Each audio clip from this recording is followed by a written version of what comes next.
سرکار نے ارشاد فرمایا معراج کی رات جنت کے دروازے پر خدا کا نام، مصطفیٰ کا نام، علی حب اللہ، علی اللہ کا محبوب ہے، علی اللہ کا محبوب ہے، علی اللہ کا محبوب ہے، اونچا بولو۔ جنت کے دروازے پہ لکھا ہے، اگلا جملہ ہے الحسن والحسین صفوت اللہ، حسن و حسین اللہ کے پسندیدہ ہے۔ جنت کے دروازے پہ لکھا ہے وہ فاطمہ تو خیارت اللہ، فاطمہ اللہ کی چنیدہ ہے۔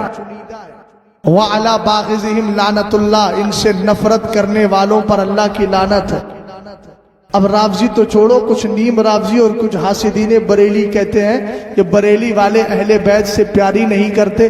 ایک پگلا گیا ہے وہاں کا، ناگپور کا کوئی جہانگیر اشرف ہے، بہت زیادہ پگلا گیا ہے، عالمگیر نہیں وہ جہانگیر اشرف بہت پگلا گیا، اس کو دن و رات بس یہی کہ آج کا بریلی معیار حق نہیں۔ کل عرس نوری کی اگر لائیو تقریر سنی ہوگی تو میں نے جواب دیا تھا، میں نے کہا تھا الحمدللہ کل بھی بریلی معیار حق تھا، آج بھی ہے اور رہے گا، اس لیے کہ اے بریلی میرا باب جنت سے تو، یعنی جلوہ گئے اعلیٰ حضرت ہے تو، بالیقین مرکز اہل سنت ہے تو، یہ تیری مرکزیت سلامت رہے۔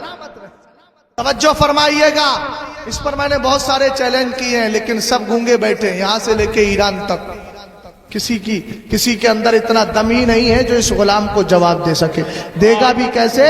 ابے ہم نے کہا تو اٹھا، اہل بیت کی محبت کا دعویٰ کرنے والے، تو نے کوئی شعر لکھا ہے جس کا مزاج یہ ہو تیری نسل پاک میں ہے بچہ؟ سمجھ گئے؟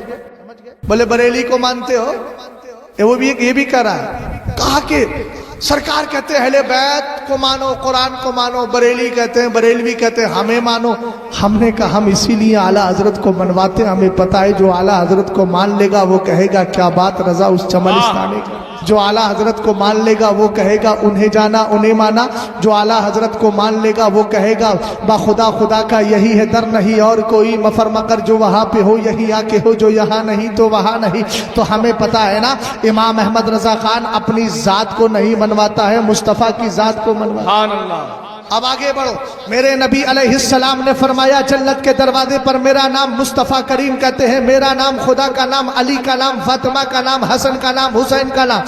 ہم نے کہا ہمیں پیاس لگ رہی تھی، راستے سے گزر رہے تھے، ہم نے دیکھا ایک گھر ہے، گھر کے دروازے پہ لکھا ہے رفیع منزل رفیع منزل۔ میں نے کہا یار مسلمان کا گھر ہے، داڑھی ٹوپی میں لگائے ہوئے ہوں، کسی اور کے پاس جاؤں کیا پتا کیا خیال ہو، لیکن یار رفیع لکھا ہے تو گھر کے دروازے کو میں نے کھولا، اندر جانے لگا، جیسے ہی جانے لگا قاری شمشاد نے ہاتھ پکڑ لیا، مفتی صاحب غضب کر رہے ہو۔ میں نے کہا غضب کیا ہے، پیاس لگی ہے یار، گرمی کا موسم ہے، ڈگری 24 ڈگری 44 ڈگری ہو گیا ہے، کیا کروں؟ کہا نہیں آپ ایسے نہیں جا سکتے۔ میں نے کہا رفیع نام لکھا ہے اس لیے جا رہا ہوں، اللہ رب العزت ہمارے یوپی والوں کو بھی عقل سلیم عطا فرما دے اور ان کے اندر بھی صحیح مزاج پیدا ہو جائے۔ غور فرمائیے گا رسول کریم علیہ السلام کے دیوانوں، جیسے ہی انہوں نے ہاتھ پکڑا میں نے کہا رفیع نام لکھا ہے اس لیے اندر جا رہا ہوں۔ بولے ایسے نہیں جایا جاتا، پہلے اجازت لیجئے، انومتی مل جائے تب پرویش کیجئے۔ میں نے کہا پھر کیا کیا؟ بولے دروازہ کھٹکھٹائیے۔ دروازہ کھٹکھٹایا، سید رفیع صاحب کا وجود سامنے آیا۔ میں نے کہا بریلی سے آیا ہوں، پیاس لگ رہی ہے۔ انہوں نے کہا اندر آ جائیے۔ اب اجازت لے کے اندر چلا گیا، پیجئے گا مگر اس سے زیادہ مٹھاس میری بات میں ہے، اس کی مٹھاس میں کھونا نہیں، ادھر کی مٹھاس کو سامنے رکھنا۔ توجہ فرمائیے گا، میں نے کہا کیا کیا جائے، پیاس مجھے لگی تھی، دیکھیے سید صاحب خود ہی پینے لگے، اب کیسے جاؤں ان کے گھر پر، پتا چلے میں پیاسا بیٹھا رہوں خود سیراب ہو کر کے چلے جائے، اللہ سلامت رکھے۔ بس یوں ہی میں مزاحیہ گفتگو کر رہا ہوں، توجہ فرمانا۔ کہا قاری شمشاد نے ارے حضرت ایسے نہیں، گھر والے کی انومتی اس کے بعد پرویش۔ میں نے کہا بڑا اچھا مسئلہ حل کر دیا،